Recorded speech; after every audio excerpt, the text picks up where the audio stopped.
पे हमारे पास एक HTML के कोड का स्ट्रक्चर है। जैसा आप देख सकते हैं यहाँ पे HTML का टैग है और ये यहाँ पर क्लोज हुआ है। इसके अंदर हमारा सारा HTML का काम होगा। यहाँ पे इसके दो पार्ट हैं, पहला हेड और दूसरा बॉडी। हेड के अंदर हम लोग अलग अलग चीजों को यूज करते हैं जैसे टाइटल, डिस्क्रिप्शन और कीवर्ड्स का, और बॉडी के अंदर हम लोग यूज करते हैं जो कि एक्चुअल कंटेंट रहता है हमारे वेब पेज का। इसको समझने के लिए मैं यहाँ पे हेड के अंदर एक टाइटल लिख देता हूँ। उससे पहले मैं आप लोगों को दिखा देता हूँ कि अभी हमारा पेज कुछ इस तरीके का दिख रहा है। मैं इसके अंदर एक टाइटल दे देता हूँ, गेट लेटेस्ट मॉडल, और यहाँ पे इसे सेव कर देता हूँ। इसे रिलोड करने के बाद में आप लोग देख सकते हैं यहाँ पर पहले index.html लिखा था, अब की बार यहाँ पे गेट लेटेस्ट मॉडल का टाइटल होता है। अब मैं चाहता हूँ मेरे जो वेब पेज है उसका बैकग्राउंड थोड़ा सा ब्लू शेड में, तो मैं यहाँ बॉडी के अंदर जाऊंगा और यहाँ पे एक एट्रीब्यूट ऐड कर दूंगा। हमारा टैग बॉडी है लेकिन जो बीची कलर है वो एक तरीके का एट्रीब्यूट है। इन्हें हम लोग क्योट्स के अंदर में स्टोर करते हैं। इन एट्रीब्यूट से हम लोग इसकी अलग अलग वैल्यूज को चेंज कर सकते हैं। जैसे कि मैं यहाँ पर इसका बैकग्राउंड कलर चेंज करने जा रहा हूँ, तो मैं यहाँ पर हेक्स कोड डाल देता हूँ और इसे यहाँ पे मैं सेव करके देखता हूँ। तो कुछ इस तरीके का बैकग्राउंड आ रहा है। तो जरूरी नहीं कि आप लोग इस तरीके का कोड डालें, आप लोग यहाँ पे रेड, ग्रीन, ब्लू कुछ भी डाल सकते हैं। इसे चेंज करने के बाद में मैं चाहता हूँ कि मेरे वेब पेज पे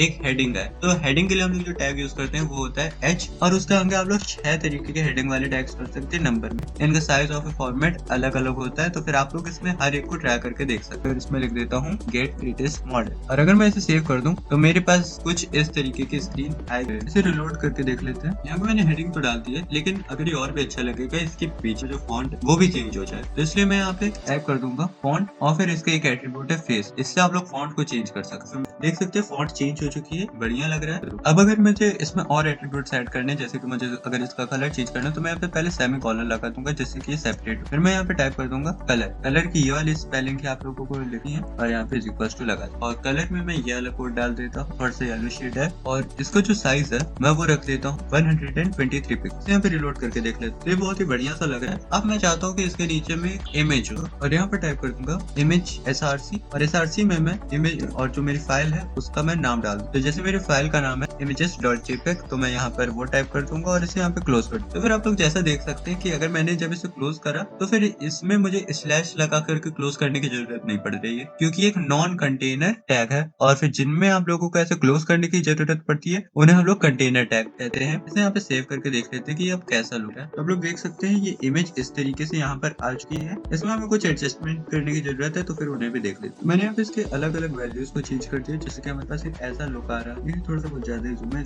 एंड देन ये कुछ इस तरीके का दिख रहा है। आप लोग इसमें बॉर्डर भी लगा सकते हैं, वो कुछ इस तरीके का। यहाँ तक जैसे कि मेरा काम कंप्लीट हो गया। अब मैं चाहता हूँ कि यहाँ पर एक सेपरेटिंग के लिए एक लाइन बन करके आ जाए, तो उसके लिए मैं यहाँ पर अपने कोड एडिटर पे जाऊंगा और टाइप कर दूंगा HR। मैंने HR टैग का यूज कर दिया है। इसके बाद में मैं यहाँ पर एक पैराग्राफ के लिए P टैग का यूज कर लेता हूँ। इसे भी आप क्लोज करने की जरूरत है। अब मैं यहाँ पर BR टैग का यूज करूंगा। ये BR टैग क्या है? ये लाइन को ब्रेक करने के लिए यूज होता है। जैसे कि आप लोगों को अगर यहाँ पर दिख रहा हो तो फिर ये बहुत ही छोटा सा यहाँ नीचे में इस तरीके से लिख करके आ रहा है, लेकिन मैं ऐसा नहीं चाहता हूँ कि रहे। और फिर ये जो HR टैग यूज कर रहा है तो उससे यहाँ पर एक लाइन भी आ गई सेपरेट करने के लिए। मैं यहाँ पर आकर के चाहता हूँ कि ये जितनी भी लाइन है ये अलग अलग लाइन में रहे, तो मैं यहाँ पे BR टैग का यूज कर देता हूँ थर्ड लाइन के बाद में। और इस वाले टैग को आपको क्लोज करने की कोई जरूरत है। और मैं यहाँ पे फॉन्ट टैग का यूज कर देता हूँ, और फॉन्ट फेस इसमें मैं दे देता हूँ टाइम्स न्यू रोमन, और कलर इसका रख लेते हैं व्हाइट, और इसका साइज रहेगा अराउंड 50, और इसे एकदम लास्ट में ला करके मैं यहाँ पे इसे क्लोज। अब इसे सेव करने के बाद में देख लेते हैं कैसा लगे। तो ये टेक्स्ट तो बढ़िया लग रहा है। अब इस टेक्स्ट के बाद में एक और सेपरेटिंग लाइन मैं यहाँ पर ऐड कर हो गई है ऐड, लेकिन यहाँ पर अभी शो नहीं हो रहा है क्योंकि हमें नीचे भी कुछ ऐड कर देते हैं जिससे कि बाद में शो हो। या फिर आप जूम आउट करके दिखा देता हूँ। ये कुछ इस तरीके का अभी हमारा वेब पेज नजर आ रहा है। अब मैं एक पैराग्राफ में एक टेक्स्ट ले लेता हूँ और उसकी अलाइनमेंट में सेट कर देता हूँ left.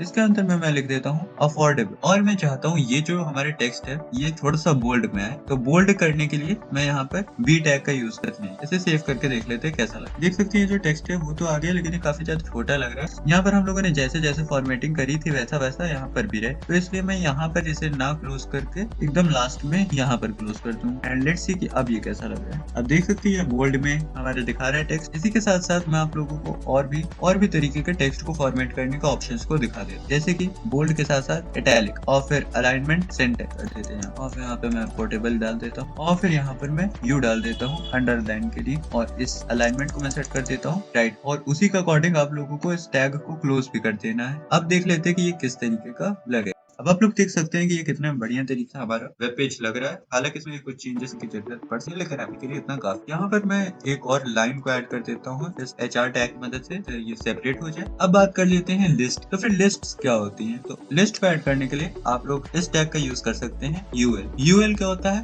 UL stands for unordered, मतलब कि आपके पास अगर कोई लिस्ट है जो कि किसी ऑर्डर में नहीं है, तो फिर आप लोग इसे यहाँ पर ऐड कर सकते हैं। तो आप लोग पहले इसे ओपन करेंगे और क्लोज कर देंगे, उसके बाद में इस वाले की मदद से आप लोगों के पास जितने भी आइटम्स हो आप उन्हें ऐड कर सकते हैं और देखते हैं ये कैसा लगता है। आप लोग देख सकते हैं ये इस तरीके से बुलेट पॉइंट्स में शो कर रहा है। और अब बात कर लेते हैं ऑर्डर्ड लिस्ट क्या होती है। इसी सेम चीज को कॉपी कर देता हूँ यहाँ पर, और फिर यहाँ पे UL की जगह OL होगा। OL stands for ordered list, और बाकी सभी चीजें सेम रहती हैं। तो मैं यहाँ पर इस चीज को यहाँ पर चेंज कर देता हूँ। यहाँ पर मैं सभी सब्जेक्ट्स के नाम को चेंज कर, तो यहाँ पे जैसे मैं ऑर्डर्ड लिस्ट क्रिएट कर रहा हूँ, तो मैं यहाँ पे कोई भी टेक्स्ट को यहाँ पर चेंज कर देता हूँ जिससे आप लोगों के ज्यादा समझ में आए। तो मैं यहाँ पे लिख देता हूँ पैशन क्लासेस वेट चाइल्ड। अब मैं आप लोगों को अगर यहाँ पे सेव करके देखो, तो फिर आप लोग देख सकते हैं यहाँ पे नंबर वाइज एक ऑर्डर्ड लिस्ट आ रही है कि एक ऑर्डर में है। अब यहाँ पर जैसे कि यहाँ पे 1 2 3 आ रहा है, तो आप लोग इसके टाइप को भी चेंज कर सकते हैं बाय टाइपिंग। इसी के साथ साथ एक जो इम्पोर्टेंट टॉपिक होता है वो है टेबल ऐड करना। तो जो टेबल ऐड करने का फॉर्मेट होता है वो है किसी और वीडियो का टॉपिक। तब तक के लिए साइनिंग ऑफ।